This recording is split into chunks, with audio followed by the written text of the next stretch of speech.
it's Jen for Love of Iris. Welcome to another wonderful Wednesday. Today I'm going to show you how I built these business card holders for the girls at my work. I found the tutorial actually on Split Coast Stampers, so they do a step-by-step in a video as well if you want to go there.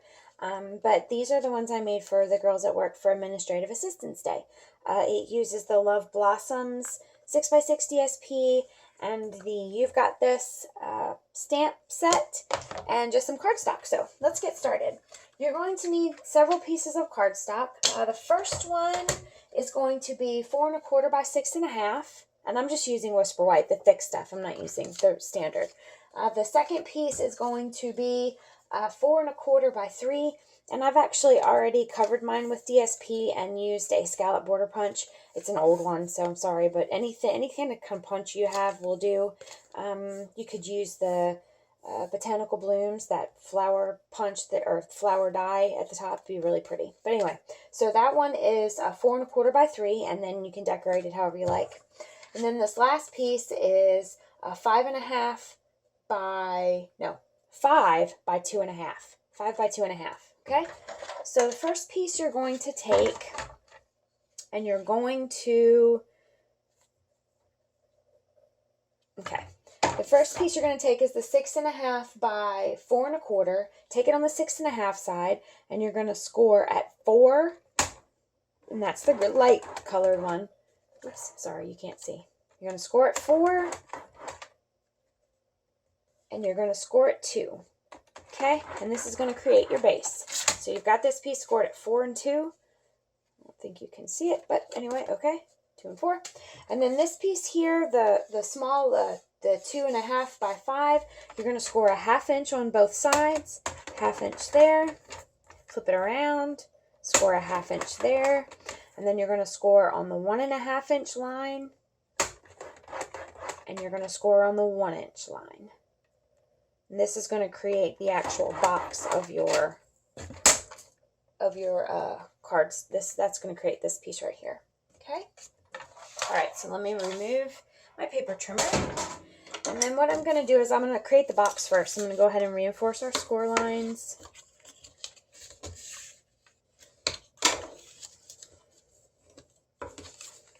And then what you want to do is you're going to kind of cut up into this and just miter a little bit on this tab here. So miter in and then just cut straight out. So you're just basically removing that score line on this flap, so it makes it a little bit easier to fold. So cut up to your first score line and then miter in a little bit. Miter in and then cut up to your first score line again, just giving it a little bit of room to kind of bend a little better. So if you want to stamp, now is the time to stamp it. You're going to want to stamp this piece, you're going to want to stamp this piece, and you're going to want to stamp this piece. So if you're going to stamp, do your stamping now. If you're going to use DSP, go ahead and get your DSP together. For the DSP, I've already cut it, so I'm not exactly sure what the measurements are, but I'll give you what I did was just did an 1/8 of an inch border all the way around. So this piece is, oh, I don't know, 3 3/4 by 3 3/4, something like that. So I'm just going to take a little bit of snail here and adhere this to the front. And you're just going to adhere it to the one side. And what I've found works the best for me is to go ahead and assemble the box. And that's using my my fast fuse on my 3D. I always use fast fuse on 3D or tear and tape, whatever. But to go ahead and fold one up, and then fold another one up, and then now you have your pattern paper on, and then we're going to do some fast fuse here, and fast fuse here. Go ahead and assemble my box, and then stick the side pieces on, because that way I know which end is out. Because sometimes I put the pattern paper on, and then that ended up being the one that was tucked inside, and, and then I had to redo it all. So best thing I found is to just go ahead and do it, and then stick these little side pieces on. These are, I don't know, 3/4 of an inch by 1/2 inch, these little side pieces. but yours may turn out to be a little different. If you have a little hangover and that bothers you, that little piece right there that's hanging over, you can use your paper snips to get rid of it. I don't care. I made 40 of them, so I wasn't really concerned about the hangover at that point. I feel like I had a hangover at that point. Oops, look what I did. I put it on backwards. Jeez. That's when this comes in handy. Our adhesive remover. Go ahead and just remove that adhesive on both of those pieces. Whoopsie. And we will glue them down the right way. Let's try it again, shall we? Okay. Alright, there's one. Now we match, because we want it to kind of go all the way around. And there's another. Alright. Perfect. And so that's your little card box you've got. I'm going to go ahead and set that aside. And next I'm going to work on the actual base. So I'm just going to reinforce the 3 pieces. It's actually just 2 score lines, but I'm going to reinforce the 3 pieces. It's going to sit like this. So you've got a fatter side here that's, I don't know, 2.5 maybe. And then you've got 2 that are the same size. So you've got 2 same size and then 1 fatter size. The DSP sizes are 4 1/8 by 2 3/8 for the big piece here. So I'm just going to get a little bit of snail and throw that on there on the big piece. And you want to do this on the inside here. And then you want to flip it over, and then this middle piece is where your other DSP is going to go. Okay? So you've got this piece here, which is the big fat piece. Flip it over, and your other piece is going to go here in the middle, because your other part is going to go to this piece. This piece is 4 1/8 by 1 7/8. 4 1/8 by 1 7/8 for the middle. Just a little bit of snail on that one. Throw it kind of in the middle, and I'm just eyeballing. If you're specific in your doings, then by all means measure and mark and stuff. I am going to run some snail on this piece here. Okay, so here's my fat piece, right? Okay, fat piece is blank. We've got pattern paper. We're going to now attach our, I should have my mat here, and I've got it right here, and I'm not even using it. We're going to attach our designer series paper piece to this with the scallop side up, okay? So your scallop side is going to be facing up, and you want to just butt it up against the bottom here to kind of line it up.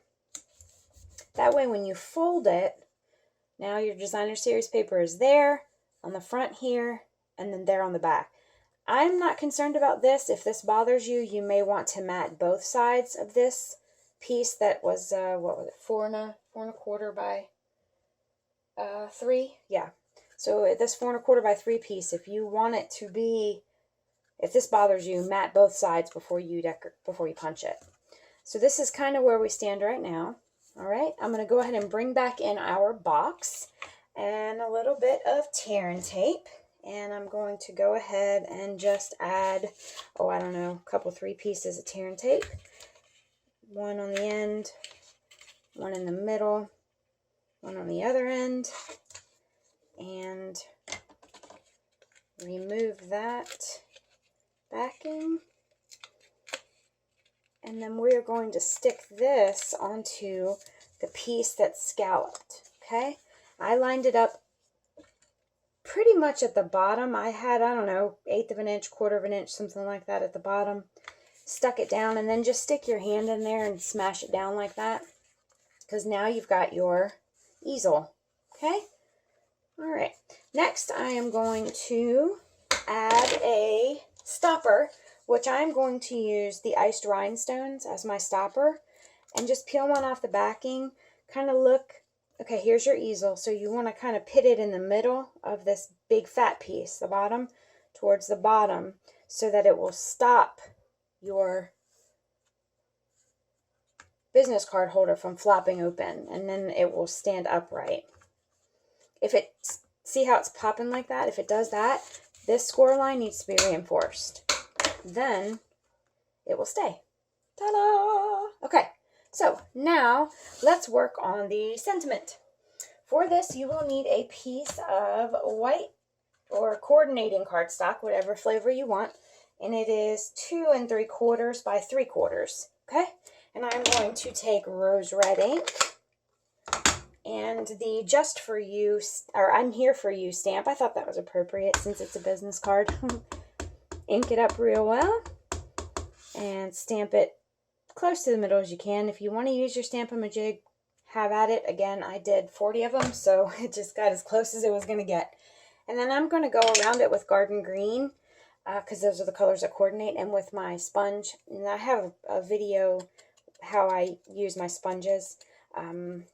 If I remember, I'll link to it. If not, you can go back into my videos and find it. I just use a clothespin and label them, because then my hands don't get yuck. Garden Green, flip it over. I don't know, a couple 3-dimensionals. 1, 2, 3 dimensionals. And that is going to go right here on the front of your business card holder. And you can decorate this however you want. This is just how I chose to do it. So that's how I'm going to recreate it. Smack it in the middle there. All set. If you want to add your perts down here, stick your sticker on there, stamp that, hey, I created this and I can show you how, whatever. You can do that. Throw you a couple business cards in there, and bam, you're all set. So I hope you enjoyed this tutorial, and again, I found it originally on Slicko Stamper, so I don't want to take credit for it. I did not create it, but this is my, oh, well, look over there. This is my rendition of the business card holder. So hope y'all have a wonderful Wednesday. See you later. Bye.